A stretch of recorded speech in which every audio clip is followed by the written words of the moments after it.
and welcome to the Life of an Entrepreneur. I am Jan McCarthy, and I'm here at skidrowstudios.com every Tuesday at 11 a.m., and I'm here to interview Adele Sypesteyn. And she is an amazing artist, and we want to find out what her life is all about as an entrepreneur, and also explore just entrepreneurship in general and give some business tips and talk about it. So, Adele, welcome so much. I'm happy to have you here. Thank you so much, Jan. I'm so thrilled to be here.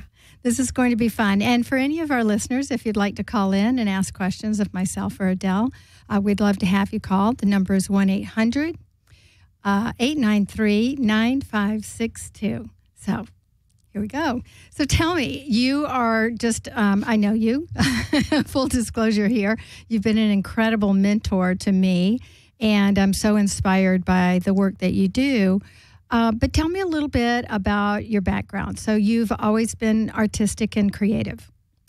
I grew up in a family where my mother was an artist, and so we just didn't know any differently than to have a kiln in the basement where we were making all kinds of art, and a photography studio, and on. So I didn't know any other way to live life but as an artist, which I know is very different than a lot of people. That it's wonderful to be able to be so encouraged in the arts as you grow up, where so many people, their parents or their families are a little bit sketchy about them going into that creative field. So. Right.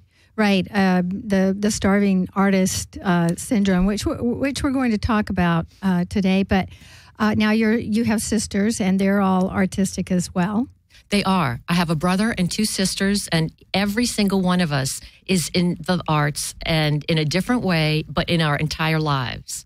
Now, was your mother a working artist, or was this something that she just enjoyed and imparted that love of art to you all?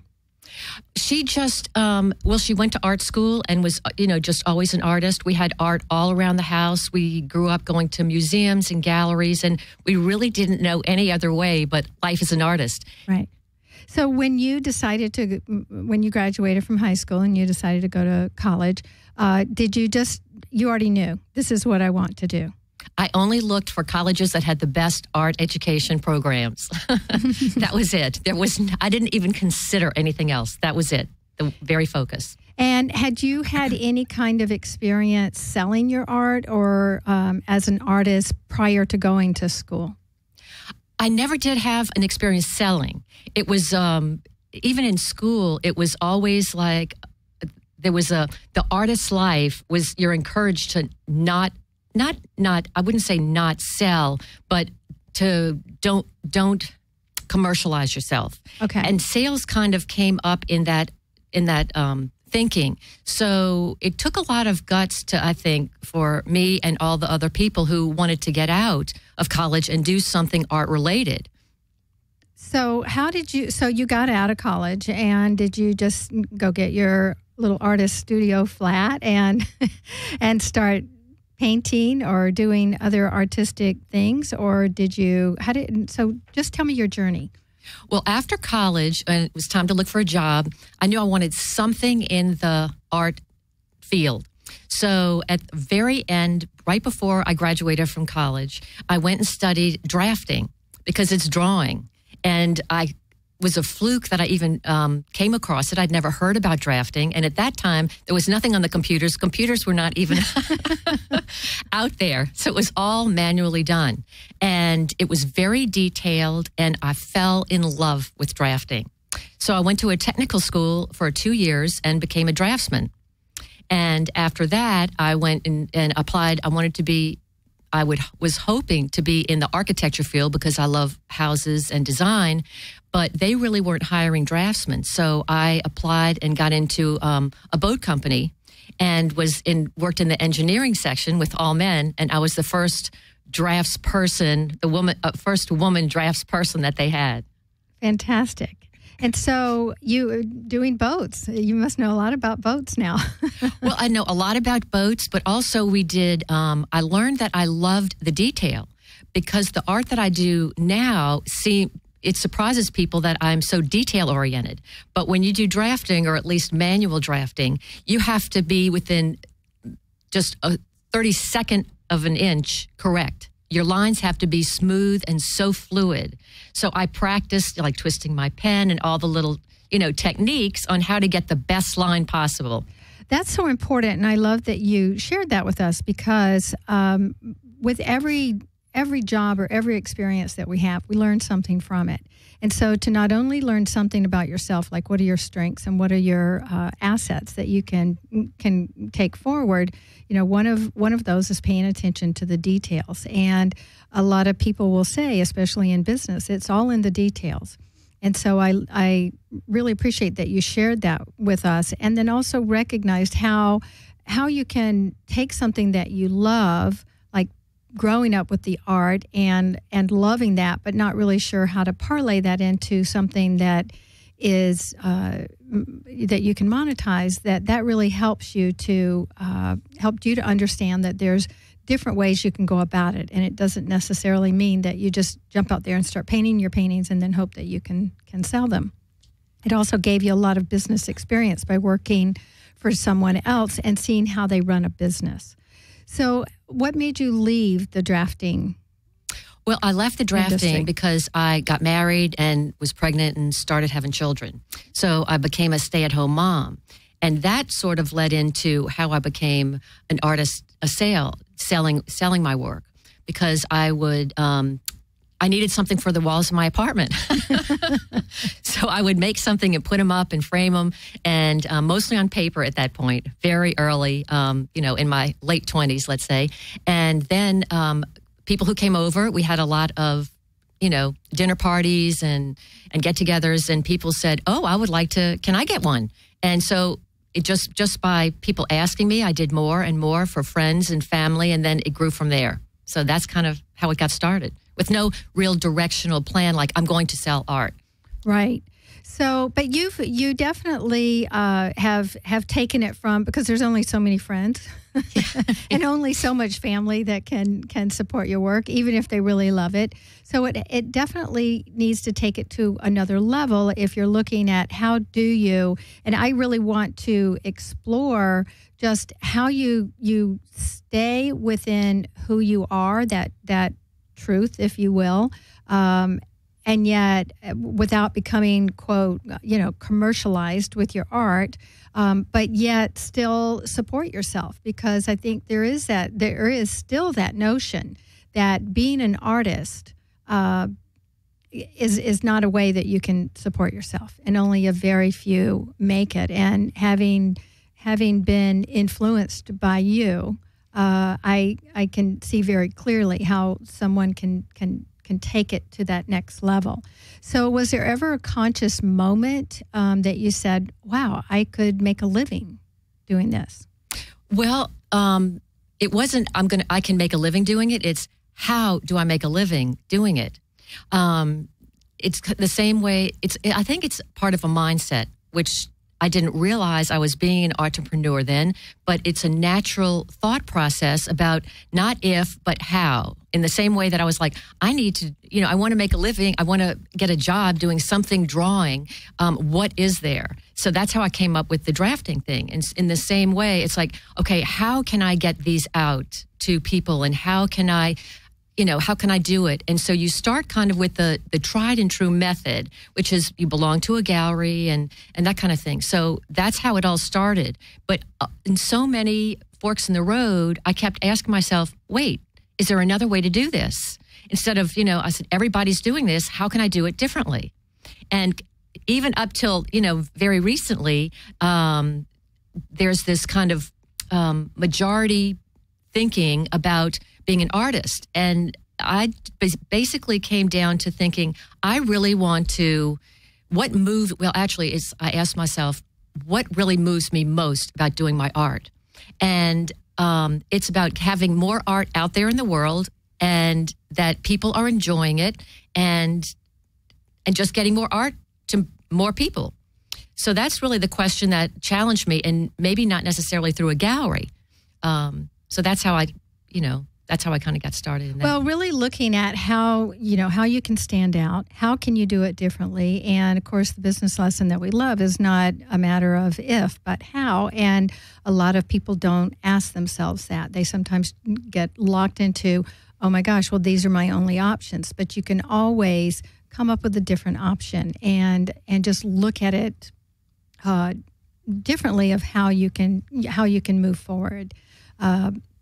It's called reverse assumptions, which is something that we both love, but it's also something that a technique that everybody can use by taking a particular mindset and looking at it, reversing whatever your assumptions are about that.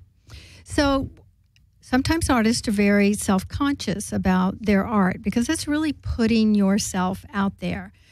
Were you just filled with self-confidence or determination, or how did you get past that feeling that maybe my work isn't good enough, or I'm putting myself out there, and there's a certain vulnerability about it? In the beginning, I felt vulnerable, and then I would kind of be observed when I went to some of my art openings. I observed how when people would come in, they would be drawn to certain ones. You'd have like 20 paintings in the whole show. And sometimes people would come in and be driven, go right to one for one reason or another, whether it was the content, the color, the writing, something drew them in. And so that fascinated me. And I was able to ask them, what in particular drew you to this painting? And they would give me their answer, whether it was the color or, oh, this little mark over here, or it looks like a lion, even though there was no lion in there. But it was something that spoke to them, that they drew to. And so I learned then, and again, by observing several times, not the first time, but that it wasn't about, I didn't take it personally whether people liked it or didn't like it. It was more about the customer. And seeing how I could have 20 different paintings up and 20 different people would come in and choose something totally different. And so I didn't take it personally whether people liked it or didn't like it. It was more about them and not about me. Where do you get your inspiration? I get my inspiration from so many different things. Just on a walk, I get inspiration from, I happen to say one of my, I won't say weaknesses, but one of my major inspirations is I love European home magazines. And so I treat myself to one every week and just sit down and look at it. And I kind of give myself like a game to play all the time, because sometimes you're looking for something in particular, whether, okay, I'm looking for a certain color or how to put something together. And as you look through the magazines, if I'm saying, oh, I want to do a red theme, then I look and just look at the reds in there. And then every time I look through it, I look for something different, or what else is there? Or, okay, this time I'm going to look through it and pay attention to whatever jumps out the page at me, and then kind of figure out what is that about. So I find inspiration everywhere. Now, one of the biggest things that I recall you saying is that, and you mentioned this earlier because you love architecture, you grew up in New Orleans, and you have really also gotten a lot of inspiration from the architectural details that are so present in that city. Definitely.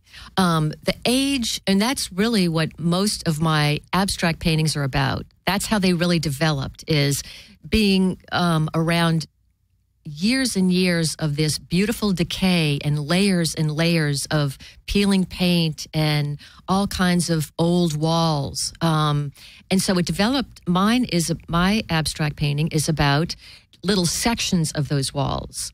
I collect files, and I have files of different walls, and then I'll do sections of that wall and really analyze and research what does that look like and how can I get something to that effect.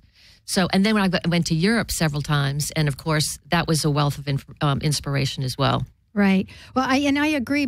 For us to look at inspiration from everywhere, I know that whenever I went to Tanzania and just walking, through some of these alleys and back areas, and you would see these walls that just were layered and layered with history, and just to take one single section of that was a wealth of information, and the doors, quite inspirational. So I love that no matter what business you're in, you can take inspiration from everything around you and just really kind of being aware, don't you think? Oh, absolutely. Even when I go on my walks in the afternoon, I'm just like, okay, what is it that's going to stand out to me in this walk that I didn't see before, whether it's a color of a flower or a crack in the sidewalk or the shadow of one of the trees on the sidewalk. So I never know, but I leave myself open to being aware of it, And the other thing too, Jen, I wanted to mention is the great thing about our technology and the internet, how I used to have stacks and stacks and stacks of these European magazines, like I said. And then Pinterest came along, which has been a tremendous inspiration. So now I can travel and see so many aged walls that I wouldn't have seen in a particular magazine. So it's opened up so many areas of inspiration for me, from the walls to the way people have in their houses to all kinds of things. So the internet has really made a big difference. Yeah.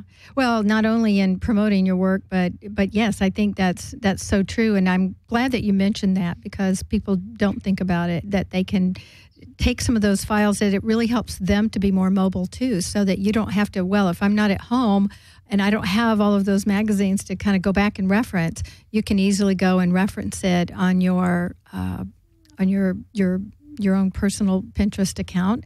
And we all get inspired by other artists and other things. So having that kind of information at your fingertips is really, really, really helpful.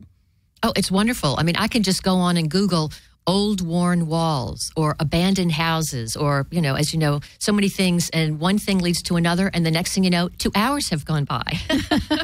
So you have to be careful about that. Yes, the rabbit hole. We can go down a very deep spiral. So you were in galleries. You started thinking, okay, there's got to be a different way. How did you transition from having your work primarily in galleries to kind of building I know that you've been published in magazines and things like that, but really building your work and spreading the word about that? How did you go about doing that? Well, a couple years ago, not very long ago, about 2 years, I started just, again, asking myself, how else can I do this? That the galleries were responsible for promoting my work and showing my work, that I felt a sense of powerless in a way. And it was always like, I don't know what they're doing across the country. And I would call them and say, how are things going? And I never got a chance to talk to the actual collectors myself. And I would say, what was their response? And, that kind of thing. I never had the feeling where I'm just going to do whatever I want and either people like it or they don't. I really want I want someone to be pulled to my work, and I want to know why they are, so I can do more of that, because I think of the art as beauty, and we live with it. And it is such an honor to think that someone will want to live with a piece of what I've created in their home every day. So I want to give them more of what they want. I want them to be so happy, so getting that direct feedback, I kept asking, or wondering, how could I create that? And so about 2 years ago, I decided to pull out of almost all the galleries. I still have one in particular that I'm showing in, but it's how else can I do that? And just like I've thought about so many times before. So I basically rented a small studio space and thought, well, I'm going to start by having my own show twice a year. And so as things do, one thing leads to another. And that was a huge success. And I got a tip from someone who came to that show that, did you want to be in this gallery, which is an artist co-op gallery, where you pay, but you have anything, you can show anything you want. It's up all the time. And I'm like, that sounds like a good idea. I'll try it. And again, you were more engaged. That allowed you to be more engaged and be connected to your customer, because they had a direct in. It's not like where the galleries sometimes, and this isn't to put down gallery owners, but but it's just a different kind of process, whereas the gallery really kind of shields you from the client, because they're not going to send the client all of your information, because then they would buy directly from you. Right. And I think that's the difference. And galleries are wonderful. Right. I think that they're fabulous. I, again, just wanted to, I typically say, how else can I do this? Right. Where that works for you. And that's important right. for everybody to realize, that you've got to do what works for you. And with I love that you were saying your main thing is, I really want to connect with the client, with the person who's buying my art, looking at my art, find out what makes them excited about my art, and just be a part of that process. It's not making that so commercialized that any and everybody can just buy a piece of art, and you're never connected in any kind of way. Yeah, it just gives me more of a personal relationship. And I love the feedback. Like, oh, I see, if I'm in the gallery, especially in New Orleans, I have this one gallery co-op. And so when I see people respond to it, and then some of the other things people aren't responding to, and I'm there working the whole day, I can actually talk to them and say, oh, I can see that people like this way more than they like this. So I think I'll do more of this. And how else can I do it? So it becomes to be something really fun and energizes me to do more of. Well, I think, too, just from knowing you and also knowing what you're talking about, I want to bring up the point that you need to know who your audience is. So in some areas like, say, Telluride or Colorado or maybe Texas or horse country or whatever, I know that you're extremely talented photographer, and you take a lot of pictures of horses. And so horses might not work as well in New Orleans as they might in areas where horses are very popular. And yet, being able to be in touch with all of your different audiences, you can say, oh, so this is what works really better, maybe. And I'm just guessing because I don't know, but like perhaps this kind of art works better in New Orleans or in the South. This kind of art works better in the West, and this kind of art works better in the North, and so on and so forth. So, that? Yeah, it's interesting when you look at my work. I started out doing all abstract, and then you see these horse photographs. So I'm sure some people think, how did this come about? Is this the same artist? And yes, it is. And the way it came about is that, again, how else can I do this? Is one of my favorite galleries is my Telluride Fine Art Gallery. And I went to, they were having a show for me several years ago with my abstract paintings. So I went to visit and took a tour of the area and thought, wow, look at all the horses here. What can I do if I came up with a horse theme? And so for several years, I painted horses and I drew horses, and nothing, just like that's it. And then I got the idea of, I want to photograph horses and blow them up, but not just do a photograph. I want to paint and use the texture and technique that I've used on my abstract paintings on the horse paintings to make them one of a kind. So that's how that got started. And so I learned photography, I learned Photoshop, and experimented many experiments with what works and what doesn't work, again, which satisfies me as an artist. But my style, I think if you look at it next to each other, the ones that are the horse paintings that are more painterly, you can see my mark and my style in them. Yes, and I think we also evolve, and we're constantly learning, and that's one of the things I really admire about you, is that you're not willing to just sit with the status quo. I mean, your abstracts or your horses or your sculpture or any of the number of things, the architectural pieces that you've done, any of those could stand on their own and be amazing. And it's not that you're just trying to throw all of these things out there and see what sticks. There's a very big difference. You've evolved as an artist in terms of exploring all of these things that are interesting and excited to share with your audience. So expanding that reach. Well, and also it just, again, to keep me, I've been doing this for over 40 years. So to keep interested, I want to do something new all the time. I know there are, again, some artists and some people who love doing the same thing over and over. And I just want to take something and develop it and develop it and develop it. And I love to keep doing that. And then I can also try, like, what else can I do? That's how kind of my totem columns, which are vertical paintings to me, came about. And it's like, well, I did this I can do the abstracts on a canvas, but what about three-dimensional? Because I love sculpture as well. So there's always this, what do I want to do next? But still keep in touch and keep doing what I've always done as well. And to kind of make it something new so it keeps me interested. Right. And I just love that you're able to offer all of these unique items to others. Now, how did you decide, or not decide, but how did you tap into what your strengths are?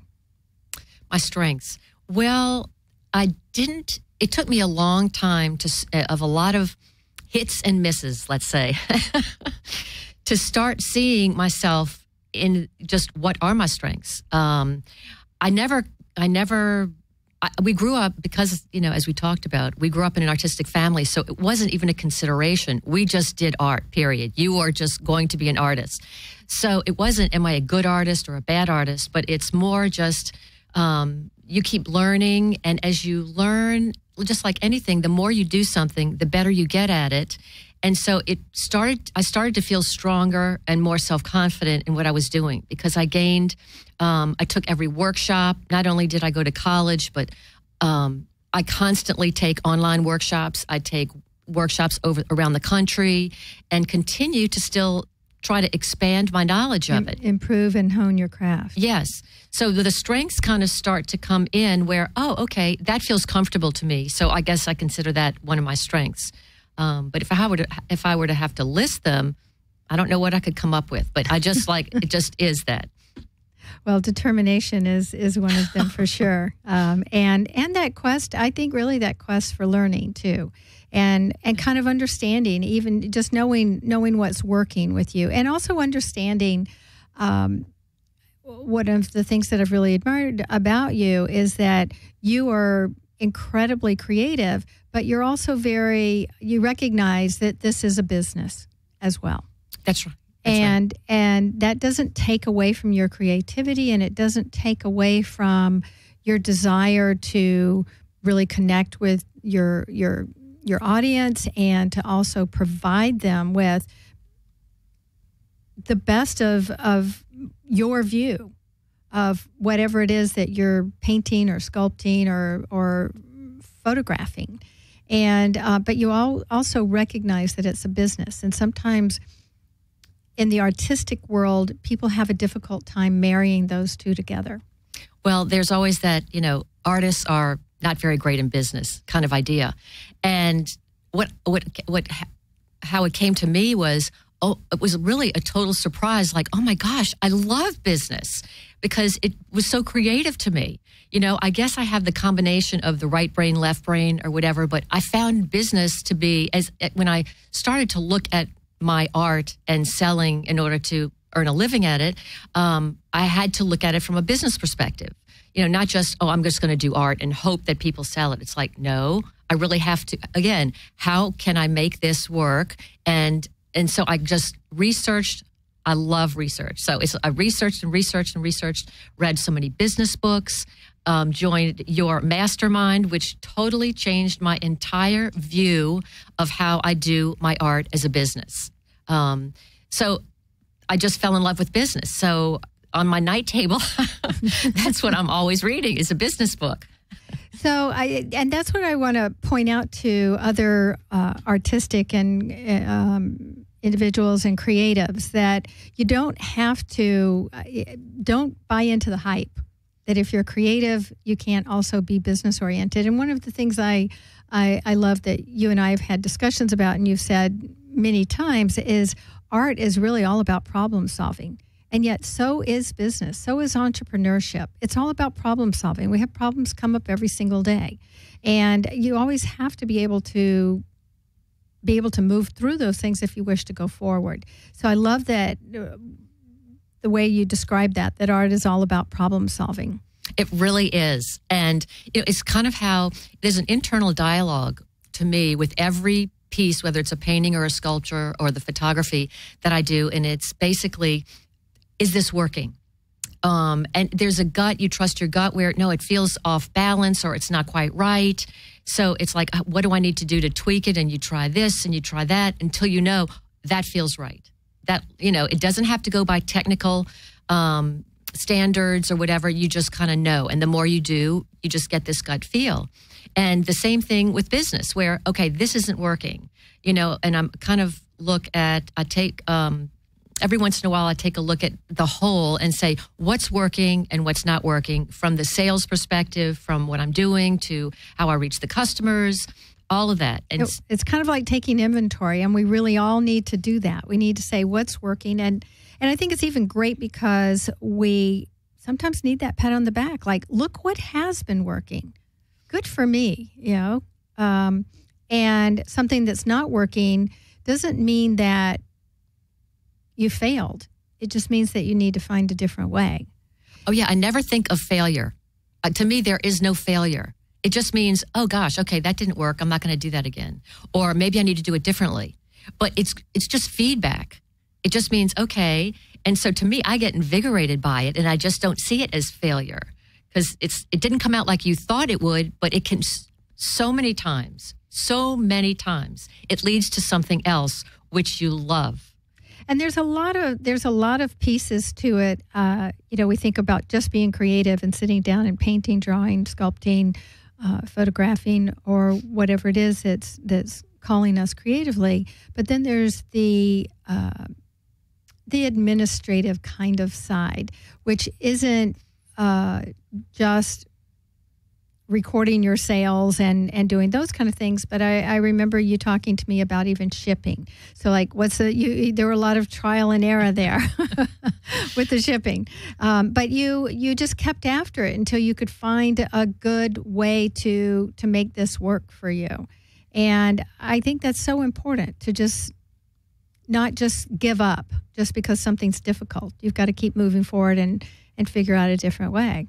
Oh, yeah. And nothing stops you. I mean, I could have worked as a shipper because I tried everything possible. And again, does that work or that work? And when there's sometimes, that one of the shipping companies, it got lost or it got damaged. Okay. Now, how can I pack this the best way it can be to reduce any kind of damage? So I always took it upon myself to have the responsibility to do it the best way possible.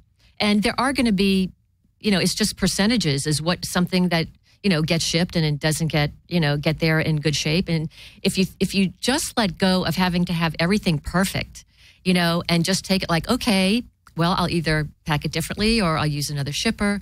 But in so many other areas, you just try things. You just try things. Well, that's very, very good advice. I want to remind our listeners, if you'd like to call in and ask myself or Adele a question, you can reach us at 1-800-893-9562. And of course, you can go online and watch this interview live at www.skidrowstudios.com. We're here in the studio today having a great time chatting with each other and just learning more about entrepreneurship and especially from an artist point of view. So, do you go and paint and then hope that you can sell, or do you try and sell and then go paint? Well, it's been such a long process, which is another thing I think about being an entrepreneur. It's all about process. As things have developed in the last 2 years of trying to sell my work on my own and trying different avenues and venues and ways, it's just the whole trial and error thing is just, a certain percentage of the day has to be administrative, website, bookkeeping, shipping, as you said, looking for other avenues. And then you have to look at your sales, where in the country or what avenues are working and what isn't working. So it's, and then sometimes things can go by and you think, oh, I haven't been in the studio creating in so long. It's time to get back in the studio.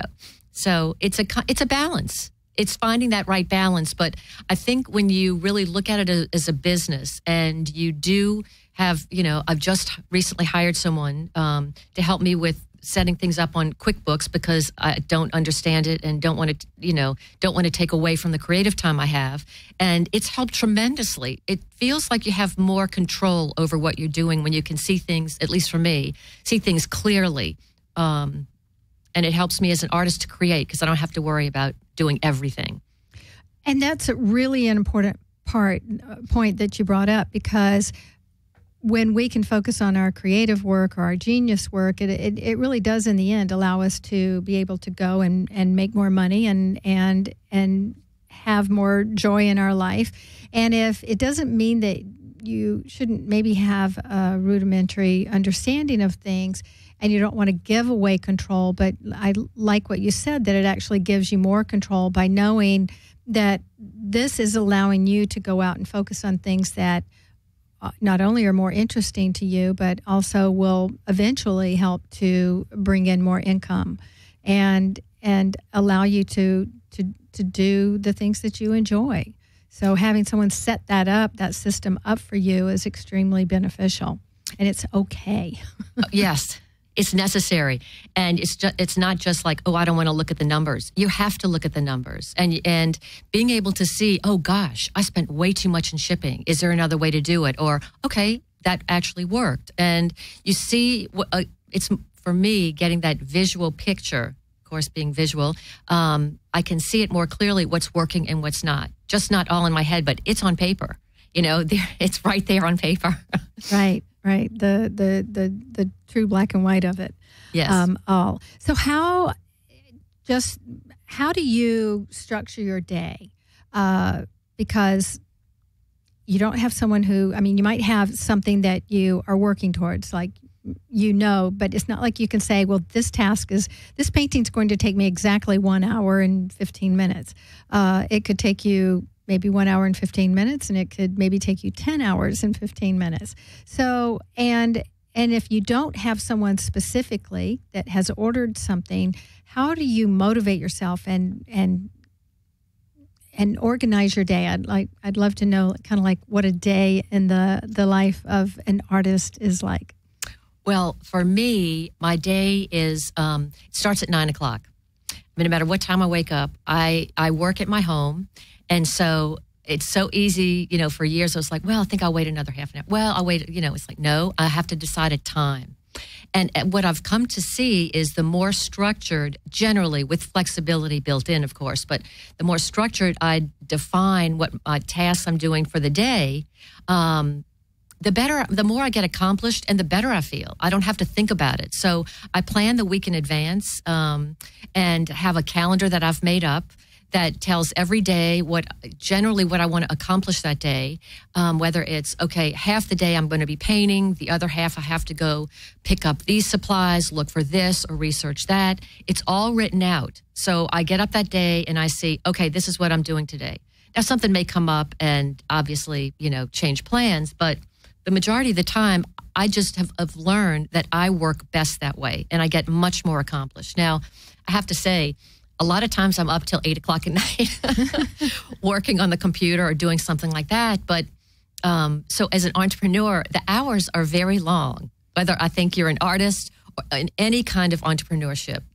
I think, you have to realize that you're going to be working more hours than probably if you were just working for another job.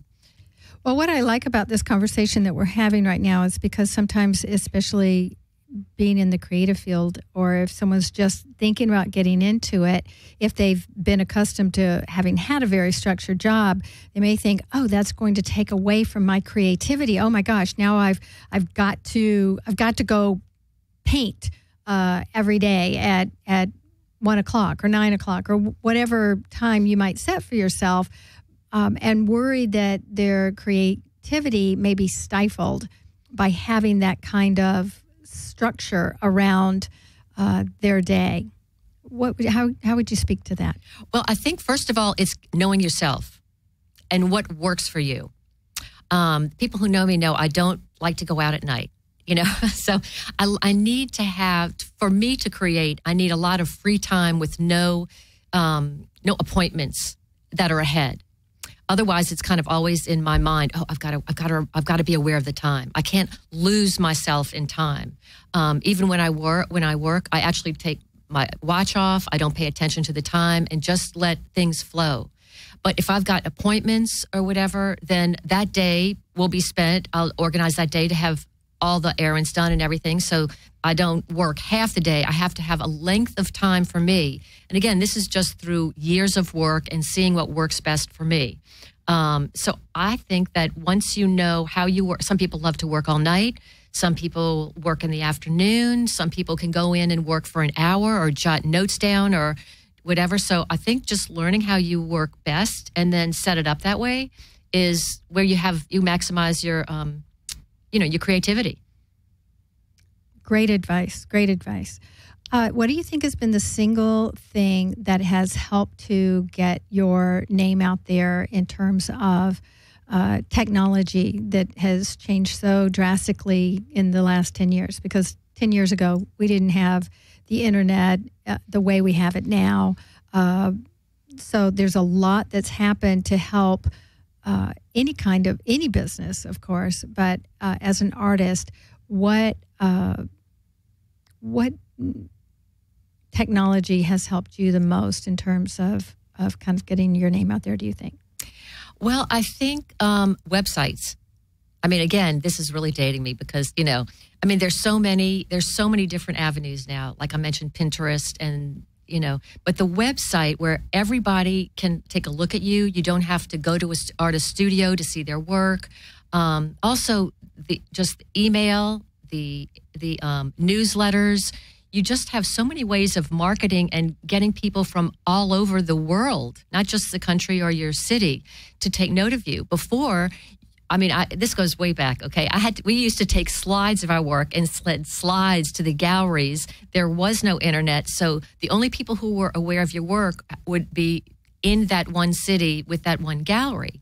And now the internet has been great to me because anyone can see it all the time, from a post on Pinterest to an interview that I did with someone to all the new work that I have that I can people can go on and sign up for a newsletter. So there's untold possibility to me as far as the internet and technology goes. That's great. That's good information. Do you think that someone needs to kind of, I guess what I'm trying to say is, like with a website, should they have set that up? Like, what about Etsy and things like that? What are your thoughts about that? Do they need to set up e-commerce? Again, it's all individual. And I think to me, it's right now is the best time for people to take the leap to become an entrepreneur. With all the possibilities from where you can, whatever you want to sell, services or products, there's so many possibilities. And again, being a visual artist, I look, there's Etsy, there's e-commerce, there's online classes, whatever, basically it's endless. So I think it's just doing some research to see where your best market is. And this is where the business concepts come into being a creative person. That's wonderful, but if you don't get your name out, or if people don't know of your work, even if you love it and everybody would love it, no one's going to find you. So you have to actively get out there and get over kind of, I'm just in my studio and someone else is going to promote me. You try to promote yourself. Yeah, forget about someone just accidentally discovering you, and the next day you're the big one, big hit wonder kind of thing. Are there failures that you've had that you've really learned from? Failures. And I know you don't like the word failure, but are there situations that have happened that have really altered your course and that you can share? I think the hardest thing, or the things that didn't work the most, were some not very great experiences with some galleries. It just was, and that's when I started learning, when there were a few of those. Now, many of the galleries that I've been with have been wonderful, but there have been some that just didn't work out as well. And those were when I realized, oh my gosh, they are doing everything. They're not doing what they say they're going to do, and yet what is my part in this? What is my part in being able to promote my own work? Or how can I work with the galleries? How can we make this the most positive? And after several attempts at that, then that's what started the little bug in my head where, how else can I do this? Or is there another way? Is there another way? So it's really important to vet those different galleries out and be very clear about that it works for you and it works for the gallery in terms of, are all galleries pretty much the same in terms of the commission that they take, or is that something that an artist can negotiate, or should they have a contract, or do you set up in advance how you might get paid? What are some things that someone could learn from, like, your experience with regard to that? Well, I think that there are lots and lots of great galleries out there, and basically it's kind of like a scavenger hunt, where it's the artist's responsibility to find the ones that work the best to show your type of work, whether they have other people that are similar to yours but not quite like yours. And then it's to try to get a relationship going, and then if you like a gallery and they're willing to look at your work, it's good to interview other artists who show there to ask them what their experience has been, and just to keep touch base with them, and and just talk to them on a regular basis and be very upfront and say, this is what works for me. Is that work for you? And I think anything is really negotiable. That's another thing I've learned about being in business. You can always, even if there's a status quo as far as commissions or when they pay you, whatever, there's always something that you need that's negotiable. And it's always, I think, really important to have everything down in writing. So there's not, oh gosh, I thought, or I misunderstood. It's really clear. Put everything in writing. That's one of the things that I learned. Well, no, I that's such good advice to share. So I really appreciate you letting us know some of the things the difficulties that you've encountered from time to time, and that helps other people to understand that, yes, this can be negotiated. Yes, this is something I need to totally be aware of. And in any kind of business dealing, put it in writing. That's so important to protect you and to protect the person that you're doing business with. One of the things that I'd like to bring up, because I think this is so important, is that competition. And I love that I'm a budding artist, and you're a very successful artist, and you've been extremely generous in sharing tips, which you're even doing today, in sharing tips about that artist world, and even sharing knowledge about the things that you do. And sometimes I would look at you and go, well, gosh, why are you teaching me this? Why are you sharing this with me? And I loved your answer, but I would love for you to share how your view is. Well, I don't even know what the answer I gave you. I'd love to know what it was, but my first thought is, I love sharing. I love, from everything that I've learned, why not share?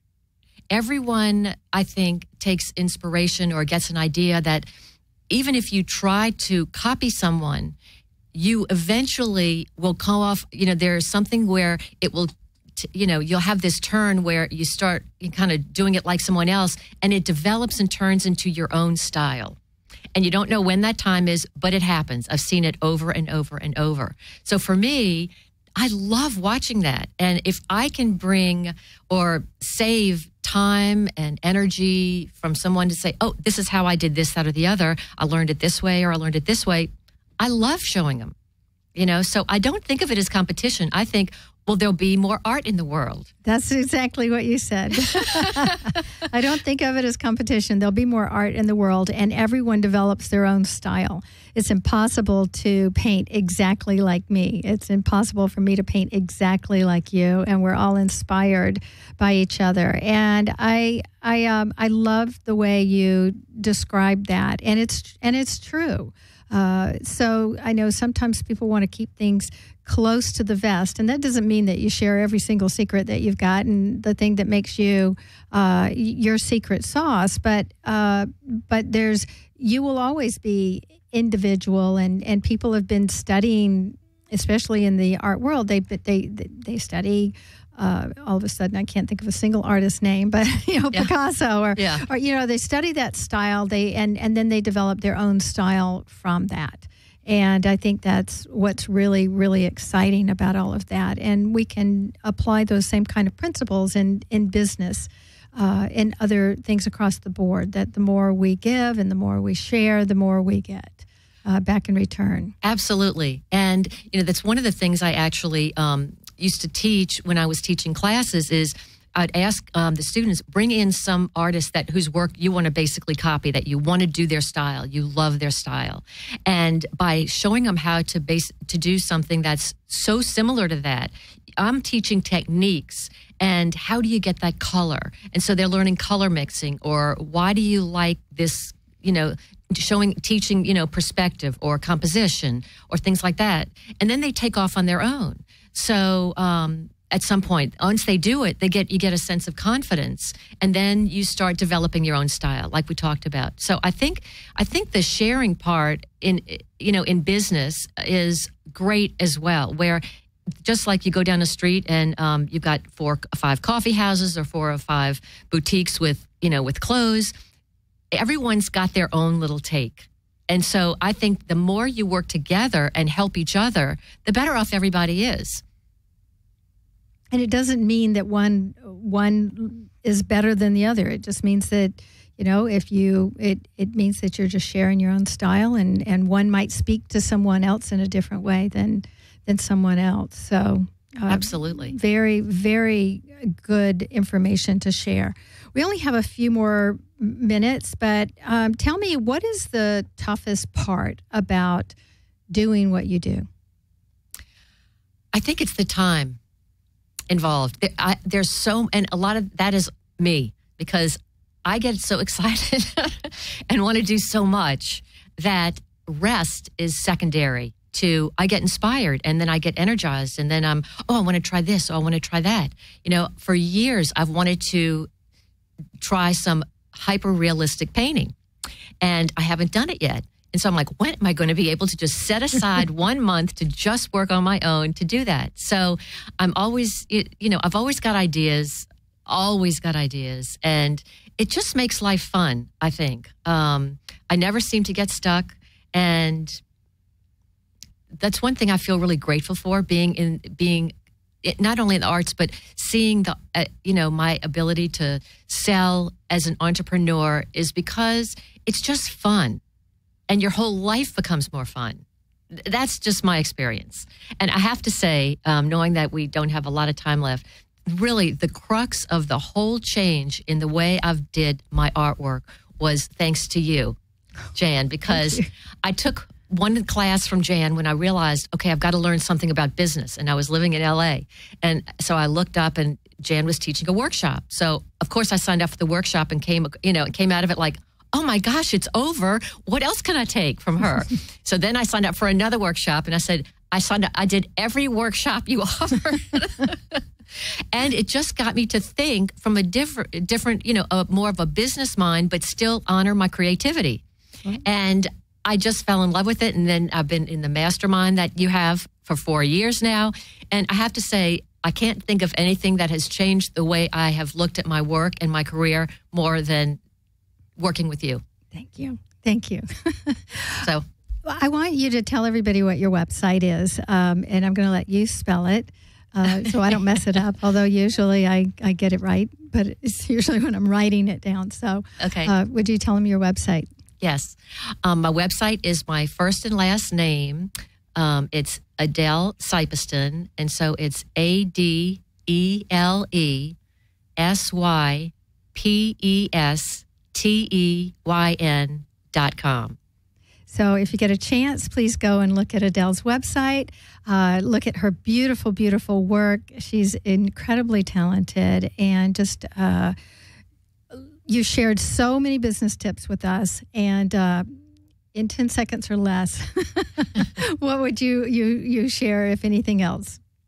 I think having an open mindset and it is the most important thing, is to have a growth mindset, not a fixed mindset, and really go have fun with it. Fantastic. Thank you so much for being here today. This has been a lot of fun and a great learning experience. So thank you. Thank you so much for having me, Jan. I loved it.